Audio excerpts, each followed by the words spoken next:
ce forum des transitions pour une Caraïbe durable et en particulier donc cet atelier sur la mobilité et l'énergie durable, donc des secteurs prioritaires.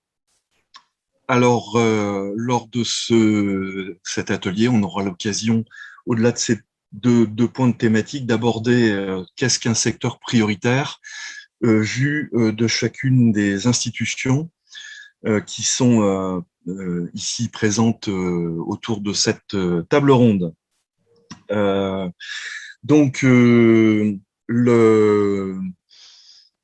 qu'un secteur prioritaire? Quand un CMA, CGM, un pétrolier ne peut pas venir nous ravitailler en raison du climat qui s'est un petit peu énervé, qu'est-ce qui se passe dans nos rayons?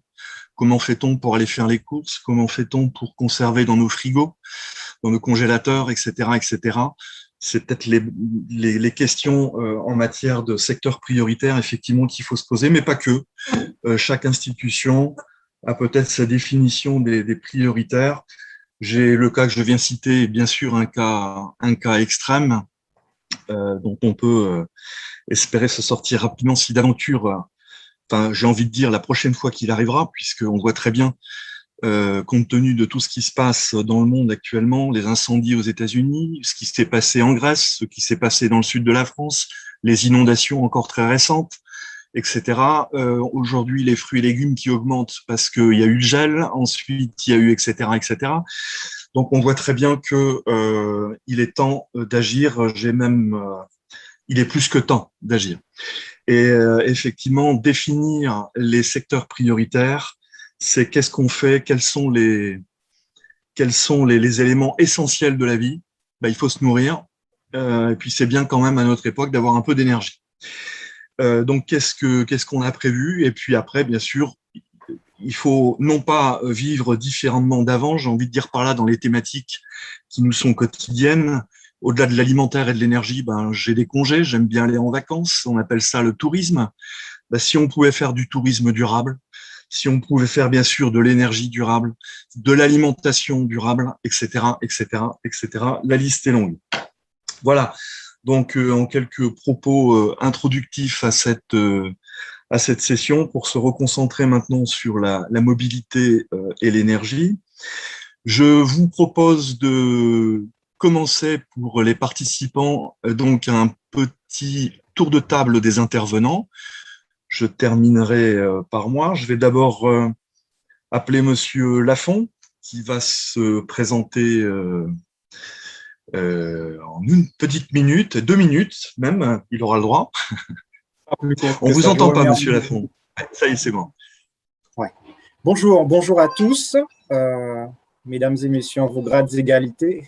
C'est vrai qu'on n'a pas le retour de la salle, mais néanmoins, j'ai aperçu mes collaborateurs de longue date, Jérôme Roch, Nicole Herdan et d'autres collègues avec qui nous faisons un travail depuis quelques années. Je me permets de leur adresser un salut tout particulier.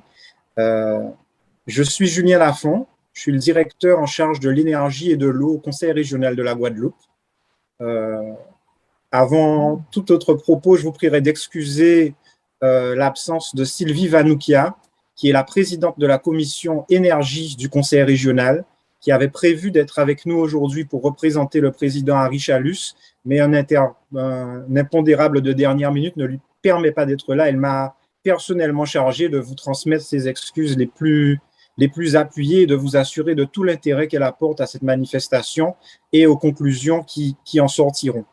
Elle m'a particulièrement demandé de saluer cette initiative qui permet, en ces temps où chacun se retrouve cloisonné dans ses missions, de redonner l'occasion d'échanger ensemble, d'entendre les points de vue, de mettre un peu, j'ai envie de dire, de lien entre nos actions institutionnelles et, j'ai envie de dire, la réalité du terrain et la réalité des perceptions, particulièrement celle des attentes de la jeunesse que nous avons pu apprécier ce matin.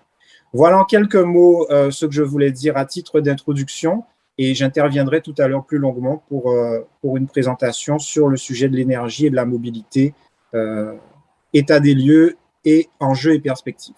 Merci beaucoup. Merci de m'avoir invité à cet événement. Donc, je suis M. Bougré-Gérald, je suis originaire de Petit Canal.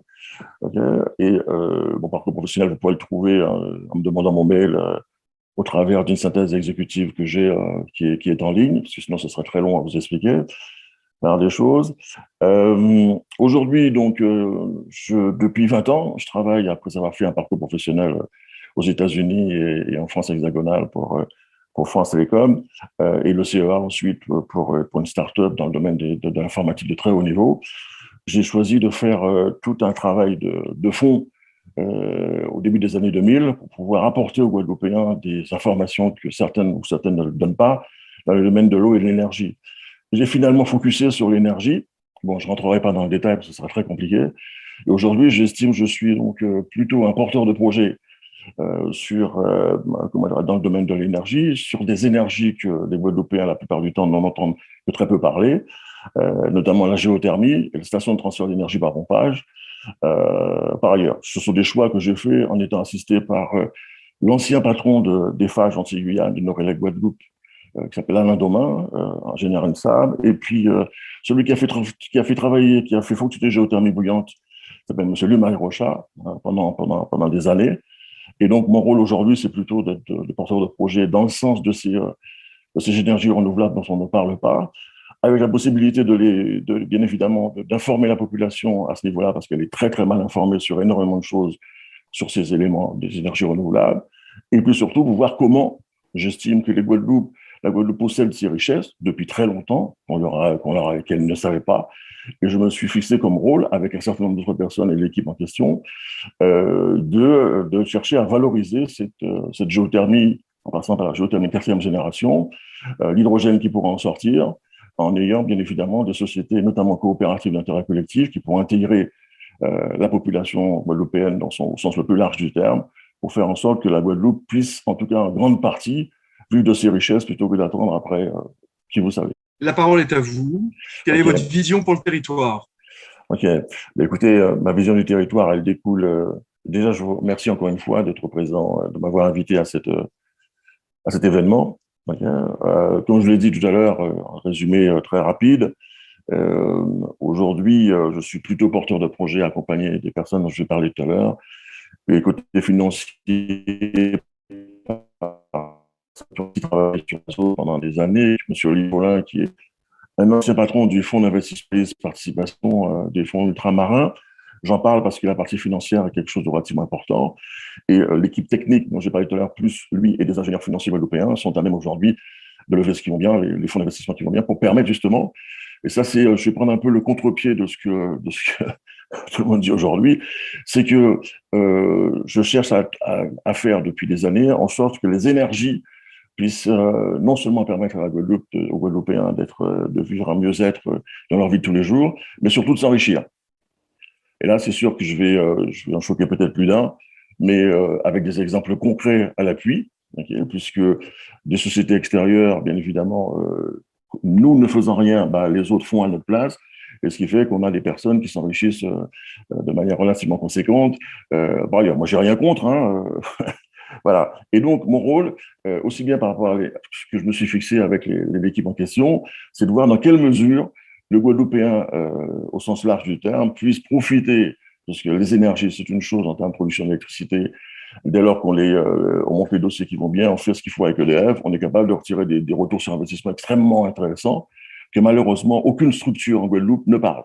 Ce qui est dommageable, parce que dans une île où, selon l'INSEE, on est quand même à 35 ou 40% de personnes qui vivent en dessous du seuil de pauvreté, même s'il y a du travail informel, du débauche, comme on dit, ça serait quand même intéressant. Donc, l'idée, c'est surtout, on a beaucoup parlé technique, bien évidemment, la technique, vous le savez, ça se maîtrise, mais augmenter le PIB de la Guadeloupe et faire en sorte que le retour sur investissement puisse servir majoritairement à sa population, ça, c'est une autre dimension et c'est beaucoup plus complexe que d'avoir à maîtriser la technique.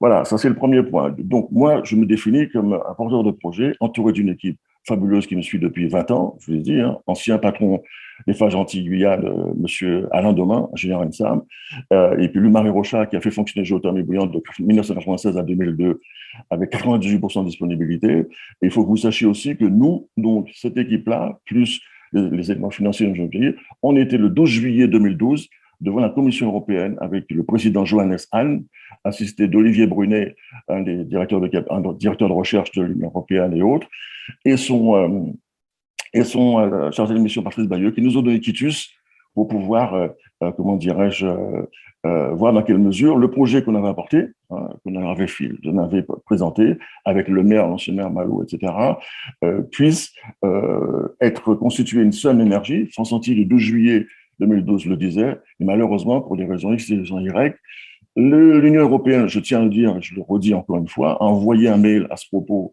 disant qu'on avait quelque chose pour pouvoir Monsieur André Bon, Madame Vénassel, jusqu'au jour d'aujourd'hui, je n'ai jamais entendu.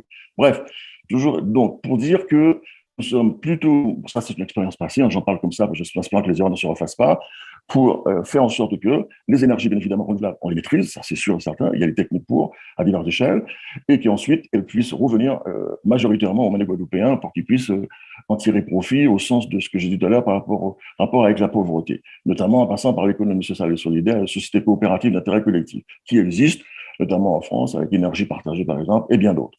Donc, le rôle, c'est d'abord ça. Pour revenir à la partie technique, je suis désolé de vous le dire, je vais encore jeter un pavé dans la mare, mais lorsque Emmanuel Macron est arrivé au pouvoir, j'ai rien contre, puisque j'ai pris de temps en temps à son cabinet et autres, depuis, pour lui faire part justement de ces éléments-là, et il me répond, pour la parler justement de géothermie brillante, parce que vous connaissez l'histoire, mais je ne vais pas revenir là-dessus.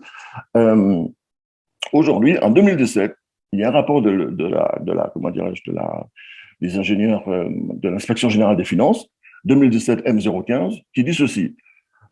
Merci, Monsieur Lafond, d'avoir reparlé de la péréquation tarifaire, qui existe depuis un certain temps, et qui permet aux Guadeloupéens de s'illusionner sur le prix de l'électricité.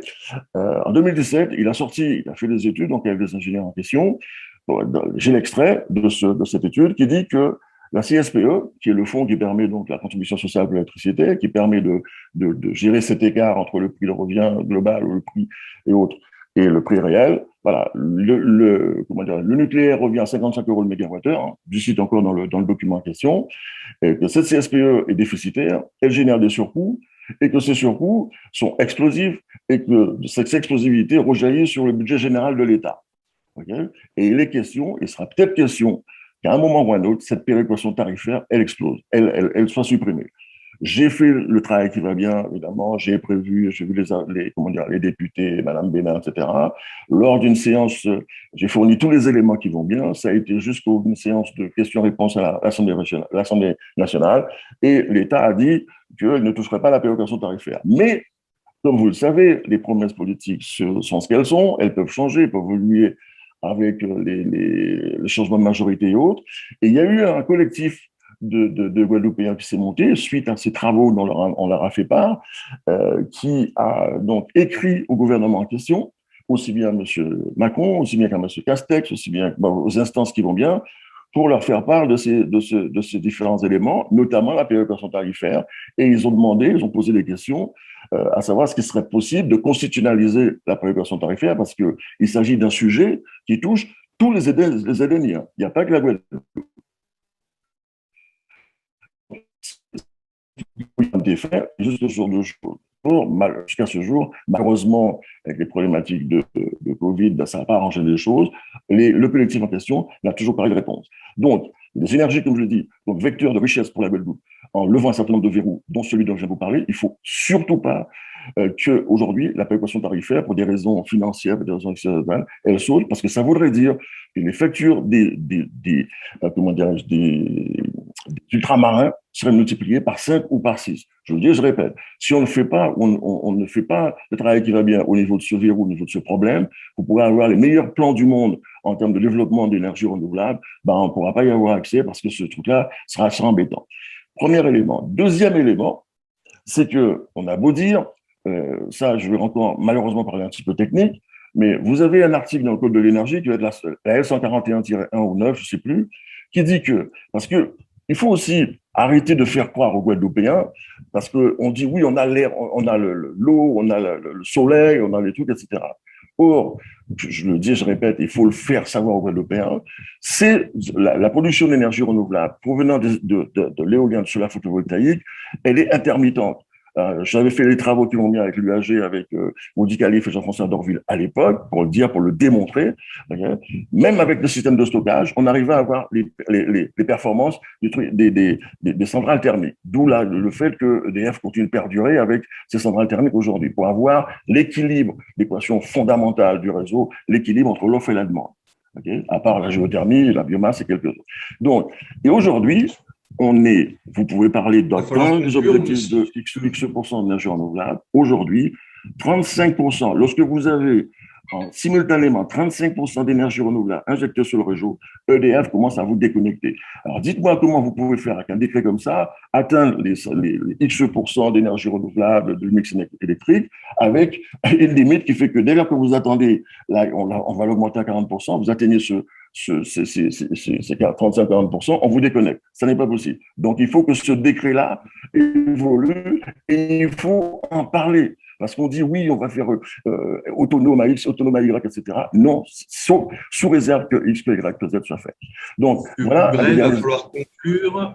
Voilà. Donc, des éléments qu'il faut absolument prendre en compte pour faire en sorte que comment s'appelle, ces objectifs d'énergie renouvelable et autres puissent être atteints. Et bien évidemment, nous, on a prévu d'utiliser, avec un projet qui va bien présenter à la région à quelques années, de produire de l'hydrogène à partir de la géothermie de 4e génération, avec les experts qu'on a, avec un prix beaucoup plus compétitif que ça existe pour le solaire photovoltaïque, l'éolien et même le nucléaire. Et si Merci. on est de drone vert à Munich le 6 et le 8 octobre pour faire en sorte que. Voilà.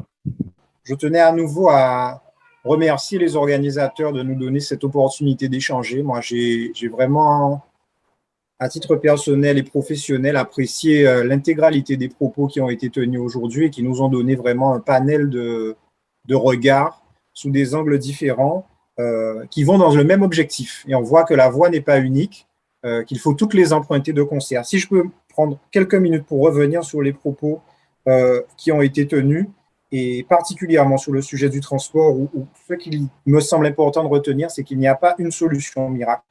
Il y a véritablement une confluence de choses à mettre en œuvre qui part de la maîtrise des besoins, qui part de l'alimentation vertueuse des véhicules, qui partent aussi d'un gros travail à faire sur l'aménagement du territoire, sur les infrastructures. Et il y a une véritable transition sociale aussi à avoir, où ce sujet va engager des transformations en profondeur dans le tissu économique guadeloupéen. Tous ceux qui travaillent sur le sujet de la mobilité sous le prisme du fossile auront des conversions à avoir. Et il s'agira pour les autorités que je représente aujourd'hui, mais aussi pour les services de l'État, de véritablement se pencher sur ce sujet pour leur donner les accompagnements nécessaires à la transition de leur activité professionnelle. Ensuite, il y a un sujet financier. M. Bougré l'a très bien souligné. Cette transition va aussi amener une transition fiscale d'importance, puisque le budget des collectivités territoriales de Guadeloupe, et donc le budget de nos infrastructures publiques, repose sur une taxe spéciale liée à la consommation de carburant. Ça, c'est une spécificité des territoires ultramarins. En Guadeloupe, c'est le cas. Cette transition vers la mobilité électrique va faire qu'on consommera moins de pétrole et donc va générer moins de recettes pour les collectivités territoriales. C'est la région qui les perçoit, mais elle les redistribue. Il y a donc là un enjeu de retour des richesses, de diversification, des recettes et des richesses au bénéfice du territoire.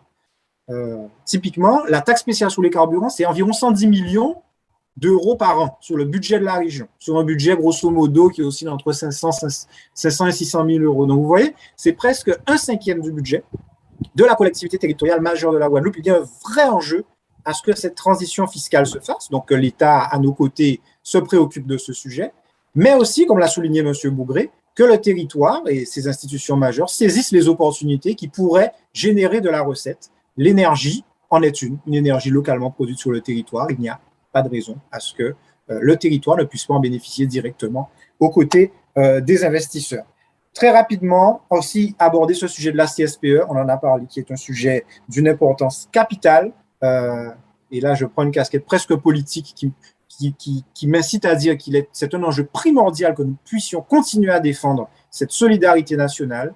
On voit effectivement qu'à haut niveau, on s'en préoccupe en essayant de revenir sur les tarifs historique de rachat du photovoltaïque, en essayant de revenir sur les tarifs de l'éolien. Après nous avoir poussé à y aller, il y a effectivement des actions parlementaires donc, qui sont éminemment politiques, qu'il convient que le territoire et ses experts continuent d'alimenter pour le bénéfice de la Guadeloupe et de ceux qui s'investissent sur les énergies renouvelables. Enfin, ce sujet de l'intermittence des énergies renouvelables, donc du photovoltaïque et de l'éolien en particulier, c'est un sujet effectivement majeur qui va encadrer, pour le dire de manière positive, le développement du photovoltaïque et de l'éolien. Donc, dans le cadre des travaux de la PPE, comme nous l'avons fait sur la précédente, nous nous efforcerons de démontrer qu'il peut être relevé pour continuer de capitaliser sur ces énergies. L'hydrogène est, à nos yeux, une énergie d'avenir dont nous ne pourrons nous passer, particulièrement pour nos véhicules lourds qui ne sont pas adaptés à une mobilité avec des batteries. Le déplacement d'une batterie pour un véhicule lourd est tellement conséquent que la perte énergétique rend le modèle économique difficilement soutenable. Donc, il y a là aussi un enjeu à ce que nous produisions localement un hydrogène propre qui pourra être valorisé dans des flottes de véhicules lourds en Guadeloupe. Je sais que la région s'en préoccupe. Le secteur du transport, pour terminer, est un secteur très large qu'il faut décloisonner. La région a annoncé également son intention d'avancer vers une autorité organisatrice unique sur ce sujet, à l'image de ce qui a été fait sur l'eau, pour décloisonner les choses, parler d'une même voix et mettre des plateformes multimodales qui répondraient aux préoccupations exprimées aujourd'hui. Voilà. Merci de m'avoir écouté. Merci Monsieur Lafond de vos propos conclusifs. Je reviens sur l'hydrogène. Compte tenu de ce sujet que je travaille parmi d'autres, que je suis particulièrement près, effectivement, je vais résumer en disant, si je peux donner mon avis, que le Guadeloupéen sur le sujet de l'hydrogène est un Qatari en puissance.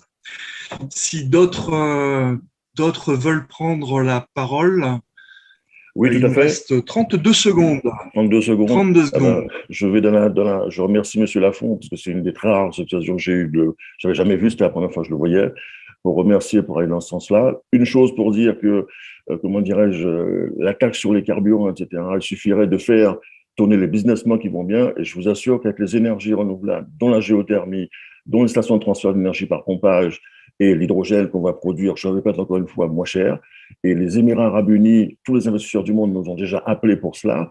On est en train de monter un fonds d'investissement pour faire en sorte, avec une société coopérative d'intérêt collectif, que les Guadeloupéens y participent pour €1 symbolique. Voilà, la Guadeloupe, encore une fois, est un diamant et pas un caillou comme certains le disent.